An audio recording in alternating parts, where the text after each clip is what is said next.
はい、こんばんは、フェマールでございます。今日はですね、南今庄駅というところにやってまいります。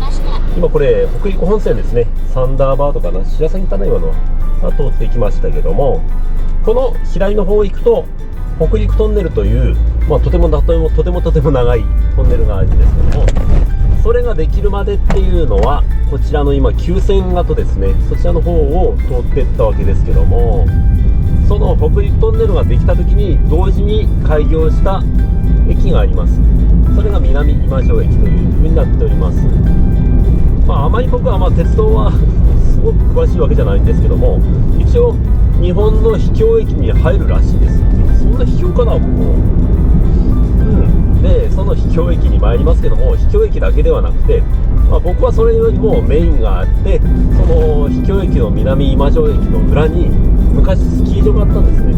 でそのスキー場跡があるらしいんで、そのハイスキー場跡がメインとして行こうと思ってますので、よろしくお願いします。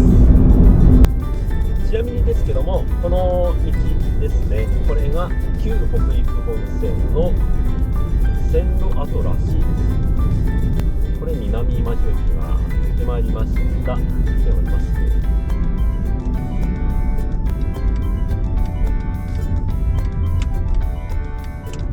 じゃあ駅の方参ってまいります。今調べたところ、秘境駅ナンバーで105位ってなってましたね。そんな僕は秘境駅って思わないですよね、ここは。おお、すげえ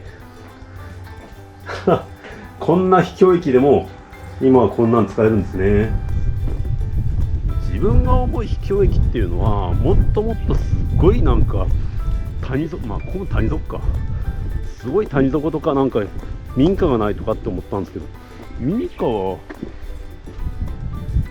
ないな。いや、ないで、民家ないですわ。徒歩で10分ぐらいは歩かないとないと聞いております。駅の待合室はあるんだね。よいしょ。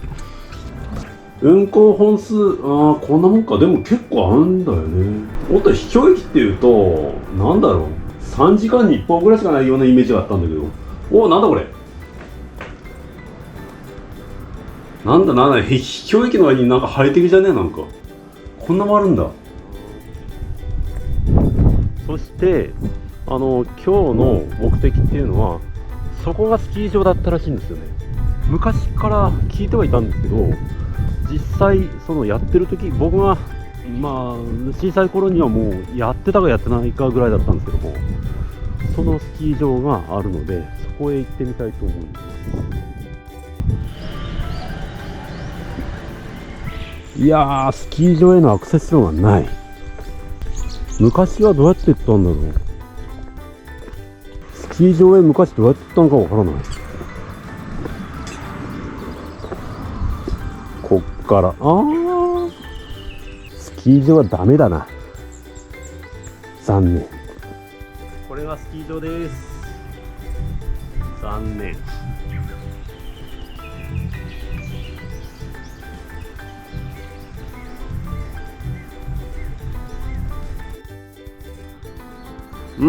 そんな感じでね、結局ちょっとここへのアクセスはできないので、そんな危なっかしいことまで島で入りたくないですし、そういうことなんですけど、このなだらかな傾斜があるところを見ると、結構そんな緩いスキー場だったのかなと思います。一応今でも広っ端あるみたいなんで、スキー場の形はあるみたいです。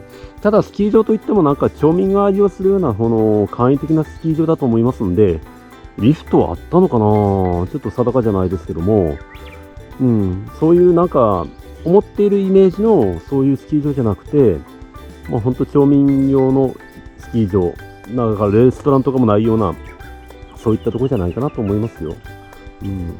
そんな風にしか僕も聞いてないですけどね。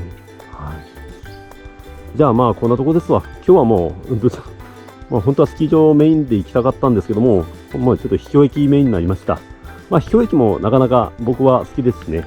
こういう駅も、この先もね、今度行きますし、北陸トンネルの側で、こちらの方も行きますけども、そんな感じで今日は終わりたいと思います。